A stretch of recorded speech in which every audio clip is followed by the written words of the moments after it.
Hey everybody, I'm Zach. And I'm Jake. We are the Dirt Road Men. Y'all are a couple of clowns. Here today for another whiskey review of the John Wick whiskey with the ultimate unveiling theme. You ready?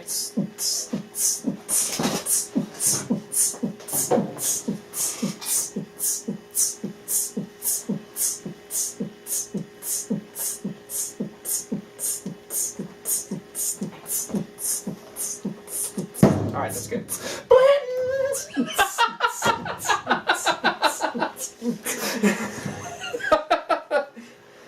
The John Wick whiskey is what I remember it as. That's what he drank in there. But also, it just looks classy as hell. It is. Also, they drink it often in, at least from time to time, in Justified. Yes, they do. Art keeps some in his desk. Or in that, like, safe thing behind his desk. This was Jake's birthday whiskey. Yes. One of Jake's birthday whiskeys. His birthday was last week. Happy birthday, Jake. Thank you. And Seth, if you don't like it, feel free to pass it back. Alright, it's Blantons. This is one I was super excited to review. They had one bottle of it at our local liquor store. It's distributed selectly because they don't do a whole heck of a lot of it. Yep. Because it's a single barrel. They take that seriously. Yep. Ooh. Even tastes better when you're out in the heat. But it's cool. Just a little cool. We stuck it in the fridge so it didn't get hot while we were prepping. It's like a warm summer day. Yeah. It's like to me, it's like a refrigerated candied apple. Okay. Get them on the stick, except this one doesn't have the nuts peppered on it. Yeah. I never cared much for the candied apples. Man, my wife goes nuts for them. That is an excellent bourbon. You want to tell them about it? I just want to drink it. Me too. That's why I'm going to let you tell them about it. Alrighty. This is Blantons. It's the original single barrel whiskey. It's produced and marketed by the... Mac, you good? Thumbs up. Seth likes it. By the Sazerac Company, distilled in Frankfort, Kentucky at the Buffalo Trace Distillery. So it was introduced in 1984 under the master distiller Elmer T. Lee as the first modern bourbon to be marketed as a single barrel. The original brand name was Blanton Single Barrel. They've since then seemed to have dropped that. Yeah, now it's just Blantons, but the box it came in said the original single barrel. It says it, I think, somewhere on the label. Yeah. I like the classy font. Yeah. It's really just cursive, but you know, whatever. So for whiskey nerds, this is put into the barrel, or no, this was put into the bottle. 823.17 from barrel number 1352, stored in Warehouse H, which you had some special info on Warehouse H, didn't you? Yes. All of the Blantons is stored in Warehouse H, and it is the only metal-cladded warehouse at Buffalo Trace. It was commissioned for construction by Albert B. Blanton, and I'm assuming that's where they got the name. He was one of the early leaders of the distillery after Prohibition. And the metal of the building will transfer the heat quicker, allowing for a more rapid aging process than all their other ones are brick. Yeah. So, whiskey's age faster essentially the closer to the equator you get. If you're aging a whiskey in the tropics, it's going to age way faster than it's going to age in Scotland. It ages faster in Kentucky than it ages in Scotland. It ages faster in Texas than Kentucky. So, Fun fact. Oh yeah. Fun. Did it? Nope. Okay. It says age 6 to 8 years, so it's, if you're gonna put a age statement on it, I think you'd have to just stick with the 6. Yeah. Well, no, because it would just depend on the barrel. You can say, yeah, but it doesn't say the age of the barrel. It just says when it was put in the bottle. Okay, so It's 93 proof, so it's got a little bit more of a bite than some whiskeys.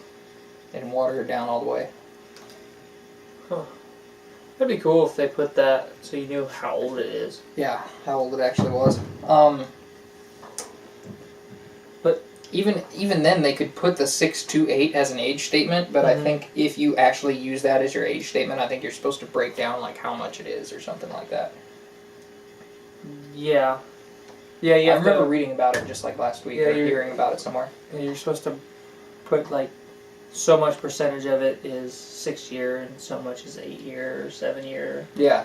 But since this is a single barrel. I heard it on the whiskey vault. But since it's a single barrel. Yeah, this barrel is particularly a certain age. Yeah, between 6 and 8 years. Yeah. Somewhere.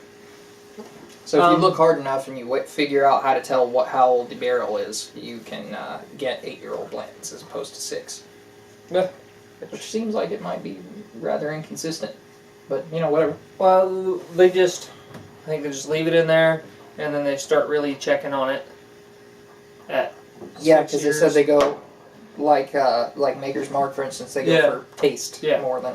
And when you're producing large quantities, like these comes out in pretty big size shipments, you have to be consistent. Yeah. Like with Jim Beam, it's always every bottle it tastes the same. Yeah. You know what you're getting. Yep. And generally, the more widely produced something is, in order to keep the same quality, the overall quality is going to drop a little bit, because it can only be as good as the worst batch. Yeah. That said, and that's why they it's do perfectly good. That's why they do, thousands and thousands of gallons batches. Yeah. So you can, blend it and water it and proof it, if you will. Mix it through. But then this one's kind of up there on the price. Yeah, price range. This was in the neighborhood of $70 here, 70, 80, I can't remember. And I don't know how well you can see it on the camera. It has just a really cool little metal figurine for the cork. It's a jockey on a racehorse, and in the bottom heel there's a letter. The camera's actually over here. Yeah, you're looking at what we can see. Yeah. And this one is in. Yeah, and they have different jockeys and different letters that you can collect all the toppers on. Which is going to cost you a decent amount of money. Seth wants to show you the letter. It's pretty neat. Yep. So, that's one way to get you to buy at least, 8 bottles. Well, if you care. Yeah, or you can, omit one of the ends. Yeah, you could. Which, I don't know why you would. Well, I think this end, if I remember right... No, never mind. I was going to say I thought they annotated this end to tell you which one it is. But still. Anyhow, anything else? That was it. So we kind of went through tasting notes, like caramel and apples, like right up front there. Nose is really good. The barrel's notes are kind of background. There's a little bit of wood. What are you, 5? Nope. He can't help himself. Yeah, I would give this whiskey a 10. Yeah. It's a solid Most 10. assuredly. I am super happy it did not disappoint, because I've spent some money on some whiskeys here recently even that just underwhelmed. This did not disappoint at all. So I recommend if you're going to spring for a higher dollar bourbon, this should definitely be on your list. If you consider $70 higher dollar. That's like, my point of diminishing return is like $80. Yeah. I think I try to stay under 50, but I know some things. If you're gonna buy good scotch, you're gonna spend $50. Oh yeah. Here, at least. Apparently, you can get Lafroig 10 and Ardbeg 10 for $30 in Texas. So. Yeah, you have to wait for like really good sales. Oh, they said that it's on average like $30. No, here. Oh yeah. Yeah, I think there was a sale on scotch that I wanted to try back when I got it to review on here, and it was down to like $30, and it's normally $50. It was Glenfiddich. Glenfiddich 12. Have we done Glenfiddich? Yeah. Okay. Oh yeah, that was when you bought the. Okay. I bought Glenfiddich and Jefferson's the same day because they were both on sale. You haven't got to try the Glenlivet yet, have you? Yeah, I've tried Glenlivet. I had it in a bar. Oh, okay. But we haven't reviewed it. Huh. Anyhow, we gotta wrap this up. So, 10 from me, 10 from you. Yep. Blantons, definitely recommend. Till we see you again, I'm Zach. And I'm Jake. We are the Dirt Road Men.